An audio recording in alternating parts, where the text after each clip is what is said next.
সবাইকে স্বাগতম। আজ আমি তোমাদের শোনাবো এক ভালোবাসার গল্প। একটা গল্প যা সময়কে হারিয়ে আজও বেঁচে আছে এক চিঠির পাতায়। গল্পের নাম শেষ চিঠি। শীতের ভোর, কুয়াশায় ঢেকে আছে ছোট্ট একটা স্টেশন, শালবন স্টেশন। সেখানে বসে আছেন এক বৃদ্ধ মানুষ, নাম রামলোচন মাস্টার। হাতে কাঁপা কাঁপা আঙুলে ধরা একটা পুরনো চিঠি, চোখে পুরনো চশমা আর মুখে এক শান্ত হাসি। লোকেরা জিজ্ঞেস করে, মাস্টারবাবু প্রতিদিন এখানে বসে থাকেন কেন? রামলোচন মৃদু হেসে বলেন, একটা চিঠির অপেক্ষা করছি। এই গল্প শুরু হয়েছিল অনেক বছর আগে, যখন রামলোচন ছিলেন তরুণ, কলেজের ছাত্র। সেই সময় তার দেখা হয়েছিল এক মেয়ের সঙ্গে, মাধবী। চোখে নদীর মতো শান্তি আর হাসিতে ঝরে পড়ত রোদ্দুর। দুজনেই একে অপরকে ভালোবেসেছিলেন নির্ভয়ে, নিঃশব্দে। কলেজের মাঠে, লাইব্রেরির টেবিলে আর বৃষ্টির দিনে এক ছাতার নিচে। তাদের প্রেমের কাহিনী লিখে গিয়েছিল সময় নিজেই। মাধবী বলেছিল, লোচন, আমি তোমাকে কোনোদিন হারাতে চাই না। রামলোচন উত্তর দিয়েছিল, আমিও প্রতিশ্রুতি দিচ্ছি, আমরা সারা জীবন একসাথে থাকব। কিন্তু প্রতিশ্রুতির থেকেও বড় হয় বাস্তবতা। কলেজ শেষ হতেই রামলোচনকে ফিরতে হল গ্রামে।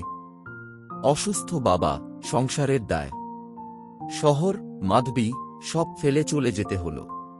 সে নিয়মিত চিঠি লিখত, কিন্তু কোনো উত্তর আসত না। অবশেষে একদিন ডাকপিয়ান এসে বলল, মাস্টারবাবু, কলকাতা থেকে একটা চিঠি এসেছে। রামলোচন কাঁপা হাতে খাম খুলল। ভেতরে লেখা, লোচন, আমি তোমার অপেক্ষা করেছি, কিন্তু বাবা আমার বিয়ে ঠিক করে ফেলেছেন। আমি কিছু করতে পারিনি। তোমাকে ভুলব না কখনো, কিন্তু তোমার হতে পারলাম না। চোখ ভিজে গিয়েছিল রামলোচনের। সেদিন থেকেই সে আর চিঠি লেখেনি। শুধু সেই একটা চিঠি বুকে রেখে বেঁচেছিল। সময় কেটে গেল। রামলোচন হয়ে গেল গ্রামের স্কুলের শিক্ষক।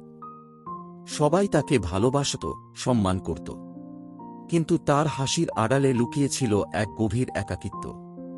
রাতে ঘরে একা বসে সে পড়ত সেই পুরনো চিঠি।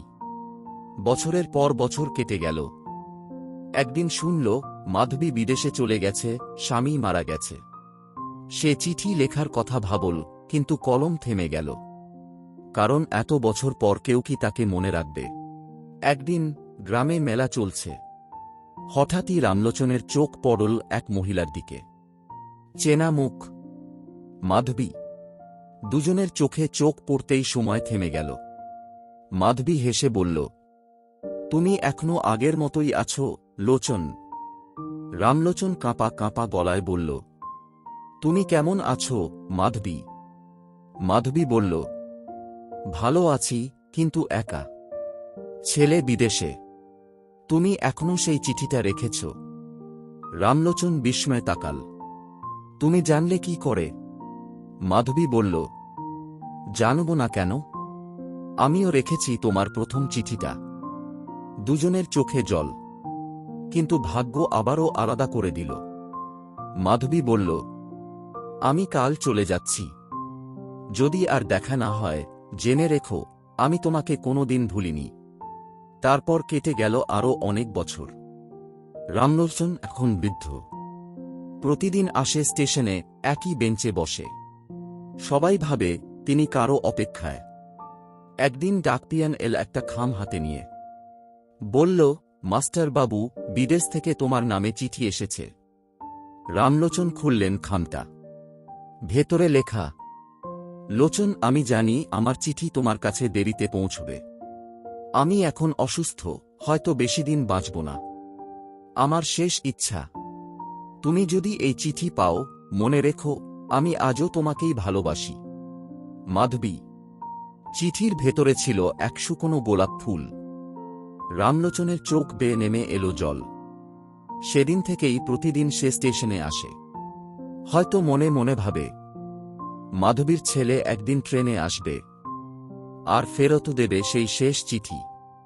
এক সকালে কুয়াশায় ঢাকা প্ল্যাটফর্মে রামলোচন শান্তভাবে বসে আছেন হাতে সেই চিঠি নিয়ে। ডাকপিয়ান এসে বলে, মাস্টার বাবু, আজ ট্রেন দেরি করবে। রামলোচন হেসে বললেন, কোনো তাড়া নেই রে, আমার ট্রেন আসবেই একদিন। তারপর চোখ বন্ধ করলেন চিরতরে। চিঠিটা তখনও ছিল তার বুকের কাছে। সেই দিন, সেই স্টেশনে কুয়াশার সঙ্গে মিলিয়ে গেল এক নাম, এক ভালোবাসা, এক গল্প। কয়েকদিন পর গ্রামের লোকেরা তার ঘরে পেয়েছিল এক কাঠের বাক্স। ভেতরে ছিল কিছু পুরনো বই, কিছু শুকনো ফুল, আর একটা কাগজে লেখা একটিমাত্র লাইন, ভালোবাসা কখনো মরে না, শুধু ঠিকানা বদলে যায়। বন্ধুরা, এই গল্প আমাদের শেখায়, ভালোবাসা মানে শুধু একসাথে থাকা নয়, ভালোবাসা মানে মনে রাখা, অপেক্ষা করা, আর সময়ের পরেও কাউকে ভুলতে না পারা।